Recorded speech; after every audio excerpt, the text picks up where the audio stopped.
Good morning, everyone. I'm Aditya Kalyanakrishnan. I'm a product manager for the StorageGRID team. It's been about 4.5 years since I joined NetApp, and I joined the StorageGRID team back then. And I've seen StorageGRID and both the market for object storage on premises grow rapidly over this time, right? So back when I joined, the type of conversations that we were having with our customers was a little bit different in the sense it was more about an education almost, where we would basically go in and say, this is what an object store does.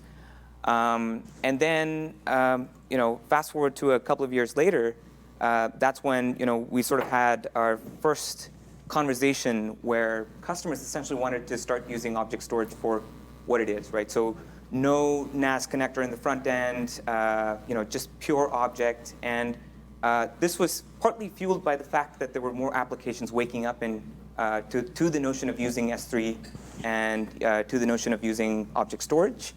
And also another thing that we saw within our customer base is that typically, the natural place for object storage was to use it for archive backup. Basically, it's a cheap and deep storage, right? But our customers started asking us questions about, what more can I do with this? Can I start developing applications that can write directly with S3?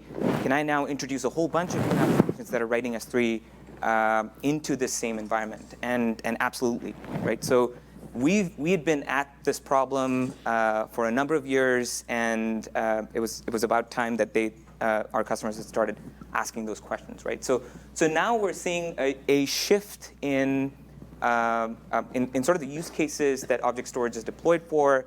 It goes back to what we were just talking about with respect to AI and ML, basically the types of data sets that essentially end up in an object store that then get retrained. So there's those types of use cases. There's data streaming use cases, which is basically, let's say, a Kafka cluster that's basically batching up a bunch of these messages and writing to an object store. I know Hadoop is dead, but there's still some people wanting to run Hadoop analytics, and they want to be able to decouple essentially the storage from the compute.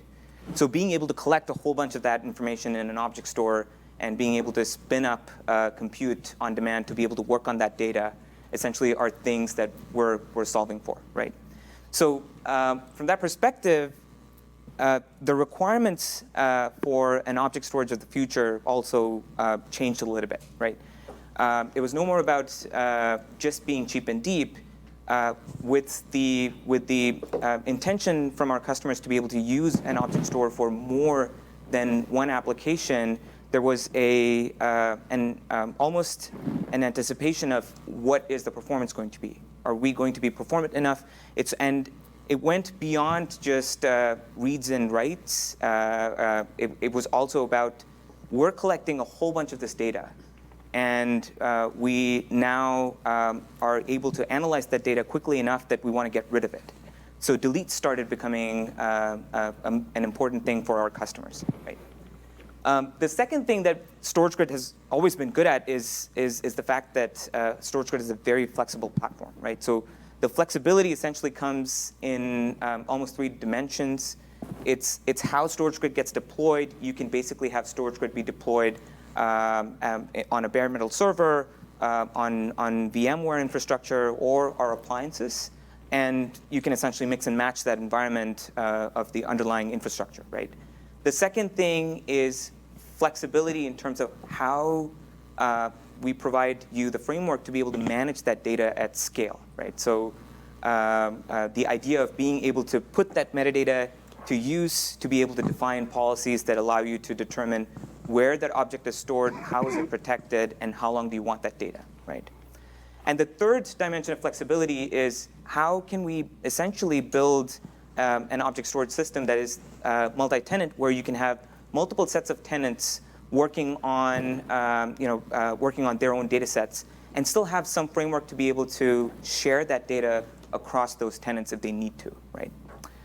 And last but definitely not the least, George Kurian, our CEO, talks about speed being the new scale, and that's where the notion of agility comes from, right? So we wanted, one of the things that we essentially recognized was that object storage became this huge hub, a collection point of all of this data, and there's no use of that data just going and sitting there, right? So we wanted to be able to enable ways in which you can have that data be useful, and we provide hooks to be able to move that data, make that data portable, and move it to nearer to compute where you can actually make use of that data, right? And the other thing is simplicity, which also talks a little bit about agility in the sense that when we're looking to solve a problem for managing hundreds of nodes and managing hundreds of petabytes of storage, we wanted to make sure that it is simple for somebody to be able to pick up, learn, and manage it, right? So some of our largest installations essentially have almost half or a full engineer actually just working on this. They don't necessarily need to scale the resources that need to manage the StorageGRID deployment, right? So with that said, this is StorageGRID, right? So StorageGRID is our globally distributed single global namespace software-defined object storage platform at NetApp.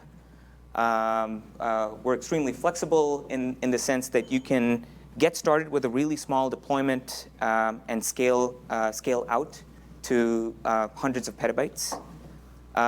We allow you the flexibility to be able to customize how you're storing and protecting your data.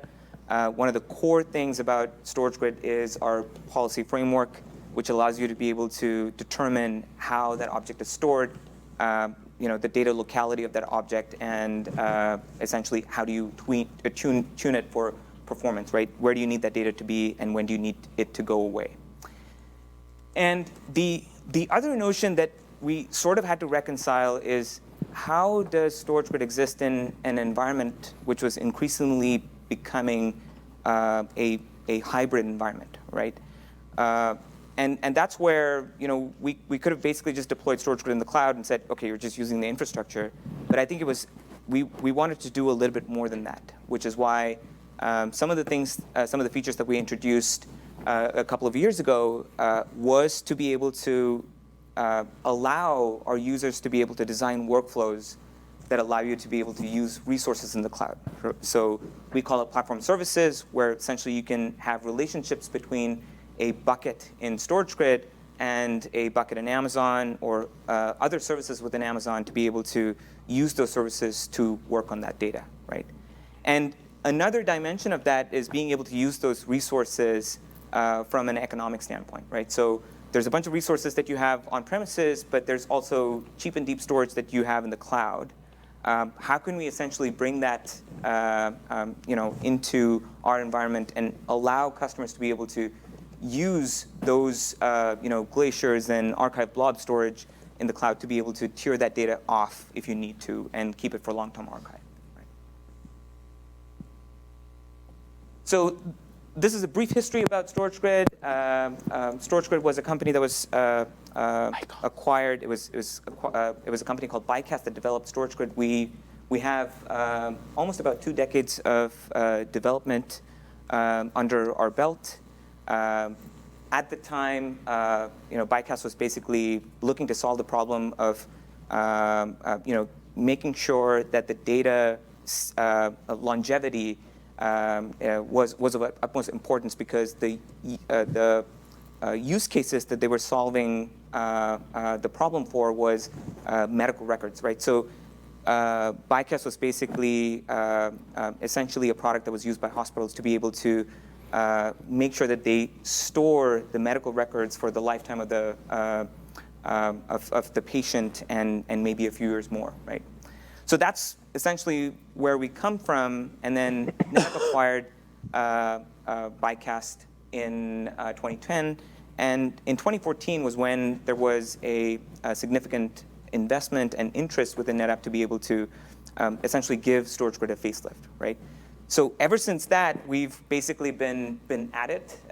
We've had a 6-month cadence of releases where we've been essentially solving for 3 sets of problems. The first one was basically how do you kind of improve the scale and continue to increase the scale of the product, be it the number of objects or the total capacity that a single StorageGRID instance can support. The second thing was how do we sort of make that scaling simple for our customers, right? So this is where we decided that we're basically going to come up with appliances, right? So before that, StorageGRID was always software defined. The appliances made it easy for us to control the stack and made it easy for us to be able to deploy StorageGRID as quickly as we can today, right? And fast forward to what it is now, apart from a whole bunch of APIs and new features that we've added, there's also a growing focus on performance, right? So there's certain things that we've done within our hardware platform, and there are certain things that we've done within our software to be able to improve performance closer to home within NetApp. One of the easy buttons for customers to be able to consume StorageGRID is the feature called Fabric Pool that allows you to be able to tier cold data from an AFF system into an object store. There's certain things within a Fabric Pool use case that required for smaller object performance and range read performance that we'd optimized for within the software. And the good thing about that was that we saw that pattern exists outside of just our own products, right? So a lot of the backup and archive vendors essentially are also doing the same thing, right? So they're optimizing for writing to the cloud, which means they basically are writing it in megabyte-sized chunks, and they're basically reading when they want to restore those objects. They basically are reading off of those megabyte-sized chunks in really small, tiny kilobyte-sized range reads, right? So can I ask you a quick question? So in terms of the deployment of this, you said at the very beginning it's very much a software platform, but you've gone down the appliance route. Right. Do you allow or offer the ability to let customers run like a limited version of it, like say a 1 terabyte version for learning about the platform and experiences? And the reason I asked that question is because we're seeing a lot of other vendors coming along with open source solutions or free licenses or trials, and trying to understand your platform in alignment with those there's a lot of inertia in that because you'd have to go and buy it or evaluate it in order to find out. Right. So from a software licensing perspective, you can go as small as 1 terabyte. So we have both a perpetual software license model and a subscription model. And you can go as small as 1 terabyte for a month, and that's perfect for evaluation, right? So you don't need to buy any of our appliances. You just need to provide us storage, and we can get started. And in fact, a lot of our customers essentially have that path, right? So we've been at it for a while, and previously, almost every deal that we had involved a POC, which means they had to test it. It's not the case anymore because object storage has sort of now become a staple. But we've essentially solved for that problem using that subscription license. Okay, and if I did that, is that a complex requirement? Is there like a minimum, that I have to deploy it on physical servers, or can I run it as VMs, or? No, so you can, whatever servers you have, it can be bare metal servers, or it can be any VMs that you have lying around. You can basically just use that, right? In fact, you don't even need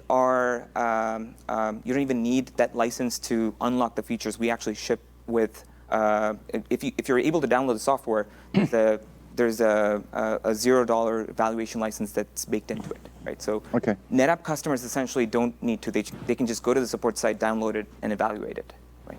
But only if you're a NetApp customer in that instance. Yeah. Right. Okay. Right. I mean, you just need an SSO. So just talk to your account team. They'll be able to get you access to the software. I think it would be good actually if put it on nowadays when you do a lot of edge computing. Yeah. And you put a small little time series database right at the gateway. You can actually put and get it connected, right? So you're talking about putting a StorageGRID. Putting StorageGRID in the edge. So that's does been it make sense? No, it absolutely does, right? Okay. So I think we're seeing some demand in that market almost.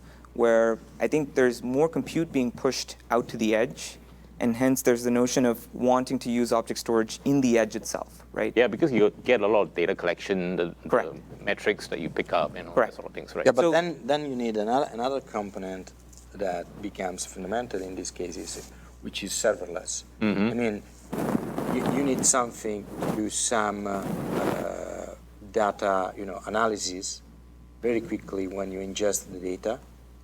But I think at you the can edge. build those So- stuff with open source stuff. You can do things like Kafka. You can do things with InfluxDB, which you can actually You can do a lot of something- things. yeah.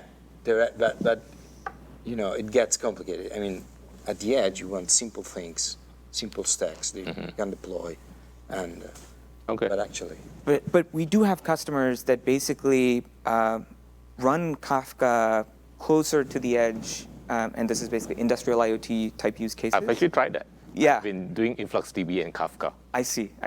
And essentially what they're doing is they're taking those messages. So another dimension that we're getting pushed towards is the smaller object use cases, right? So one of our customers wanted to basically have each of those messages be an object, essentially. Right. And they essentially tried it with our software version, and it they're okay with it. Okay. But what we would recommend, just like what S3 AWS recommends, is that if you can basically have a producer that can, or a consumer that can basically batch that and send that to us as sort of a batch of messages. Okay. Either if it's the number of messages or based on time, that would be a lot better use. So it goes back to the use case that I was talking about, where you want to write, megabyte-sized chunks, and then be able to read a certain portion of it, right? Okay. Doing a range read, right? So Streams, that's what streams we've are seen. small, right? Yeah,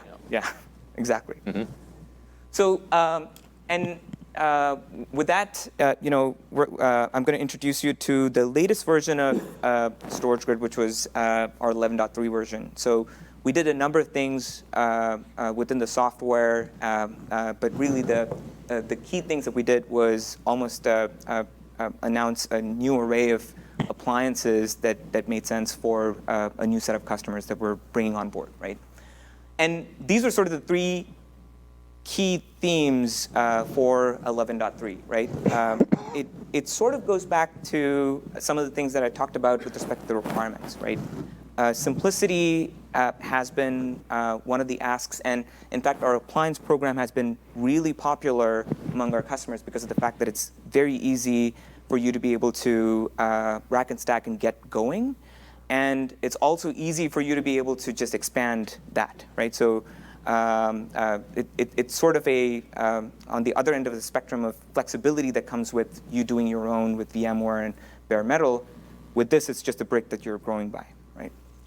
And as part of that, we've introduced a new appliance that encapsulates our sort of services nodes that we run. So it's the admin node, and we've always shipped a load balancer with StorageGRID that's been free. We've basically baked that into an appliance, right?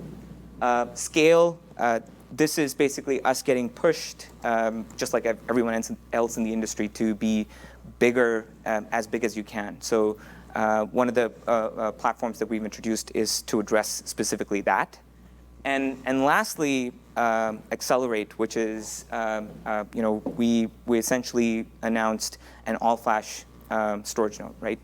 So the all-flash appliance is the hardware component of the performance, and there's a software component of performance as well that comes with the optimizations that we've done with respect to the 4 MB puts for fabric pools and the 4K range reads for fabric pools as well, which also extends itself to a whole bunch of applications that are doing the same thing, right?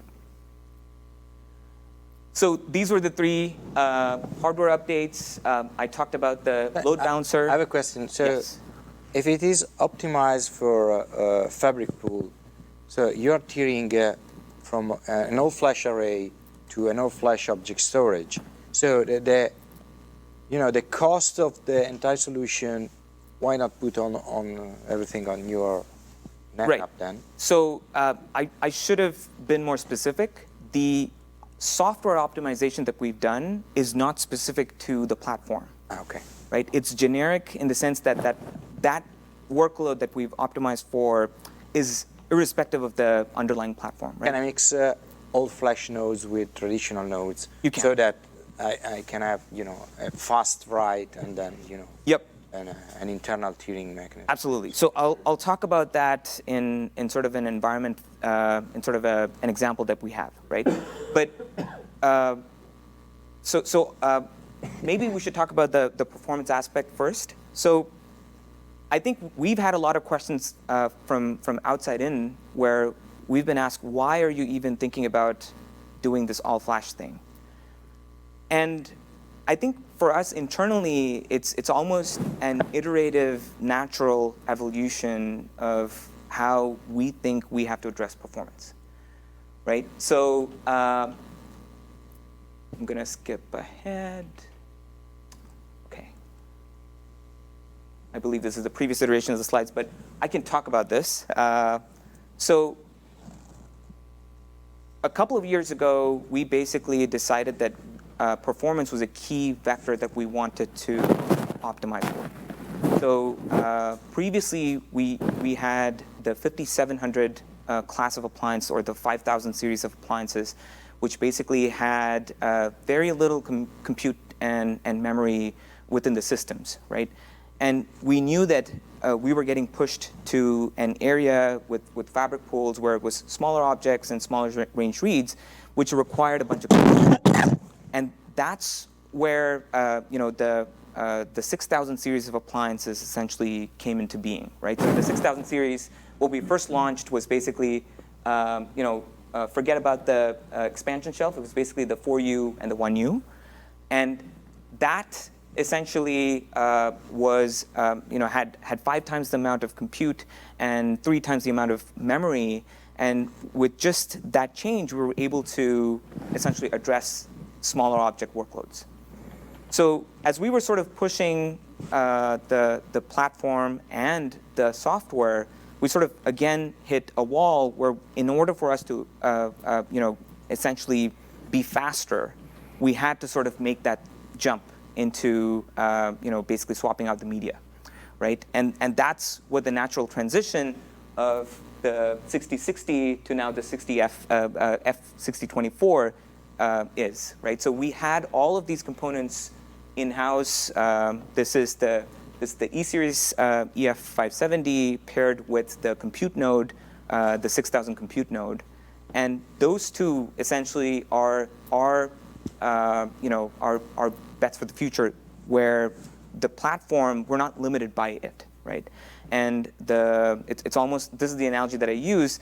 It's like initially we were running in a 2-stroke 800 liter 800 cc engine, and then we basically introduced the 6060, which is like a 4-cylinder 1.2 liter engine, and then now we have the V10, and we're essentially opening up the valves of the software to be able to expand out the capabilities of the performance. So you measure performance in terms of just throughput then? It depends on the object size. So it's object put rates and get rates when it's smaller objects, and throughputs when it's larger, right? Do you guys have to re-architect the software to, work with the flash? So we didn't have to re-architect the software itself, but we're now basically smoking out all the bottlenecks within the software to be able to take advantage of the platforms, right? So that's what we did with the 5700s when we moved to the 6000 series. And now the 6000 series is 3 to 4 times faster than the 5700. So essentially, over time, we're basically going to start opening up those valves and removing those bottlenecks within the platform as well, right? So it's the platform comes first, and then the software gets optimized. Yeah, I'm just thinking, if you have done it like 3 years ago, 4 years ago, you guys will be like, super fast. Yeah, perhaps. And this was actually an idea that we got from one of our customers who basically ran this with our 11.1 version, right? So they basically told us, hey, we're doing this. Are you guys okay to support it? And we're like, yeah, we're software defined, we'll support it. And we're like, hey, you guys should probably take notice, because just by swapping out the media, we've been able to get twice or thrice the performance, right? Wow. And that's basically where we had all the building blocks. We basically said, okay, let's go ahead and platformize this. Right, sure. So in the big appliance, you have some flash to manage metadata, I guess. And what happens in the old flash node is metadata mixed with the actual data. So in the big appliance, the flash is just there for caching. The metadata actually sits on disk. So it's Right. But in this case, it's all on SSDs. Right. So another thing that we did was basically this big appliance, which is essentially the ability for you to be able to scale up that node by adding more expansion shells. Right. So that was another thing. Sorry, another question. Does it mean that you need to copy all the metadata in RAM to make all the data metadata queries quick enough? No. So there is some part of the memory that is used for metadata caching, but we don't have to have all the metadata be in memory. Okay. All right. So I talked about the 6024 platform, the SG1000, which is our services appliance. So as I mentioned earlier, we've always shipped with a load balancer, but as we introduced the SG1000 platform, we also took an initiative to update the load balancer itself, right? So now with the new load balancer, we kept getting asked questions about quality of service and being able to essentially rate limit clients. So we've now introduced rate limiting as part of that IP-based rate limiting for this release, and in the future we'll add the notion of being able to rate limit on a bucket and an account as well. And this also hosts our admin node, which is basically the one that's pushing configurations to all the storage nodes that are essentially the workers of StorageGRID. Right? So in the interest of time, I'm going to quickly skip over, and we're going to now talk about StorageGRID's architecture. So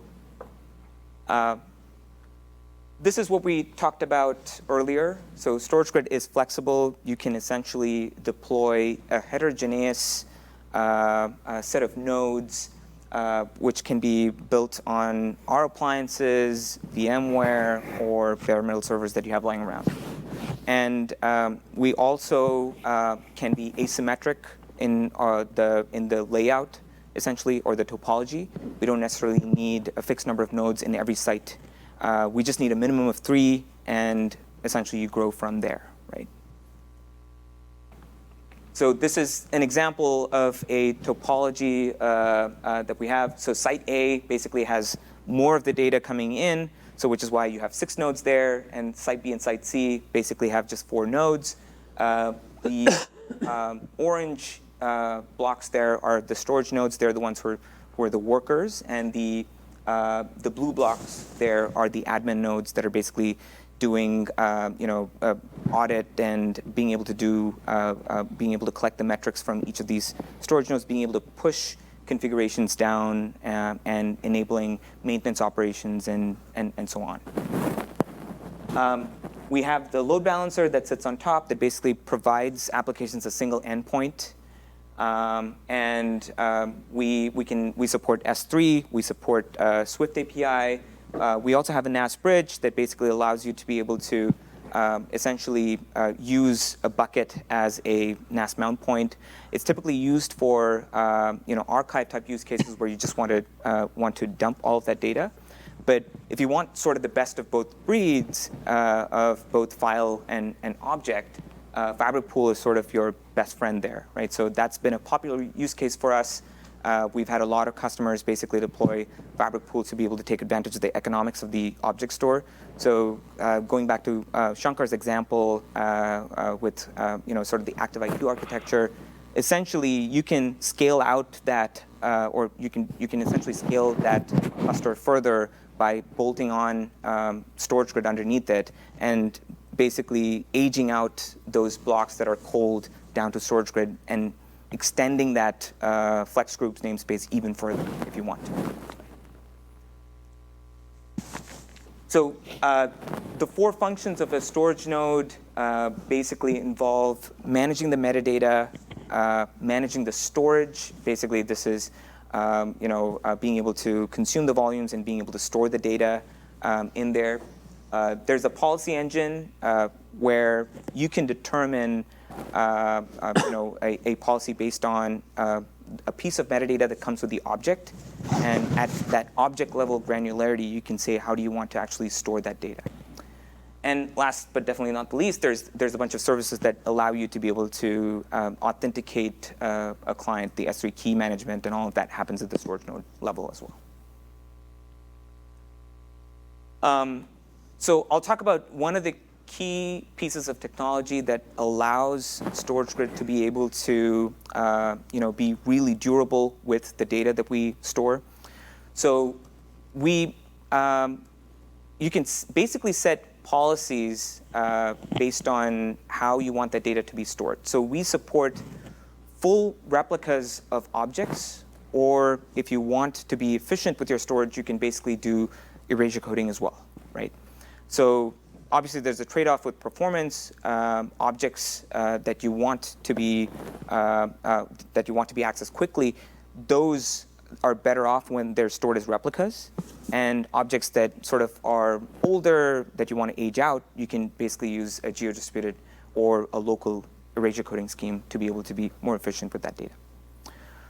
So that happens at the StorageGRID level. But individually, at each of the node levels, we basically rely on E-Series' dynamic disk pool technology, which is EC at the node level, right? So what that really helps you do is, instead of striping really wide and instead of basically requiring a larger footprint for you to get started, we've essentially compressed that and we've built a layer where it's 2 layers of protection, where at the node level, you can basically fail a drive, and you don't necessarily have to rebuild that drive by going over the WAN or going over the network. You can do that within that node, and we can fail up to 2 disks in each of those nodes and fail up to, in this case, 3 nodes or an entire site and still be available for you to read that object. And this is one of the key differentiators for StorageGRID. It's basically our information lifecycle management framework, or ILM. This is unique in the sense that we basically make use of the properties of the object and make use of the metadata that comes with it. And you can determine, based on the metadata, how do you want to, you can have a filter criteria that basically says, these type of objects I want to be able to protect in a certain way. These could be system metadata tags. It could be user S3 tags or user metadata, or they could be constructs within the S3 API, right? So a bucket or even an account, you can basically specify how you want to store and protect that data. This allows you to be able to essentially create geofences. So we also support the notion of regions within StorageGRID, where you can basically take a bucket and have a region specified to it, and then specify an ILM rule that basically conforms with that region, right? So you can basically say, this set of storage, I'm going to carve out and say this is US East 1. Another set of storage nodes, you basically carve out and call it another region. You're basically pinning that bucket to that region, and you can now specify how you want to store and protect that data. Right? The third thing is, you can change your mind on how you're protecting that data, right? So today you might have a policy that says keep this for 5 years. Tomorrow you might have another policy from regulatory bodies that say, no, you need to keep it for shorter or longer, and if you don't do that, you're going to be, basically penalized. So this allows you to be able to, specify how long do you want to keep that data, and we're continuously scanning every object within the grid, right? So that's why it's dynamic. You can change your mind after ingest, and it's still going to bring it back into compliance. And lastly, already talked about this. This is basically the notion of the metadata having value, and we're basically providing that value back to the customer and allowing them to be able to define policies. Can I add that Speaking about metadata after the object's been created? I'm sorry? Can I add the metadata after the Yeah, object's been created? absolutely. So, I mean, that's just like being able to update the object with a new piece of metadata, right? Can you do legal hold with those things? So we do provide compliance, Okay. and right now what we have is you can basically specify both legal hold and retention on a bucket level, Okay. right? So this was before Amazon's object locking APIs, but that's eventually going to come up on our side as well, right? You can do like e-discovery, keyword search, that kind of thing? So, so object locking is, I mean, it's just a way for you to be able to specify how long you want to hold it and nobody deletes it, right? Right. So search is a whole different capability that we've enabled where what we do is you can essentially use an Elasticsearch cluster and we tie a bucket to that Elasticsearch cluster. So every time an object comes into the bucket, we basically take the metadata out, and then we can send it off to the Elasticsearch cluster. You can build dashboards on the Elasticsearch Okay. cluster based on the metadata that comes with the object. All right, sure. So yeah, we wanted to solve the search problem a little bit differently. We know that if we were to do that within the box, there's going to be a bunch of restrictions. We didn't want that, right? So we wanted an open way for you to be able to search that. So it's metadata. actually not native, right? So you're using Elasticsearch as an external tool, right? we're using Elasticsearch. We integrate with Elasticsearch, but the capability for you to be able to push that metadata out, that is native, right? So we basically provide you the capability. Okay. And those are things that you can specify as part of two portals that we have. So we have an administrator portal, which is basically where the grid administrator carves out storage pools and be able to specify what type of ILM rules that they want to specify for that for their set of objects.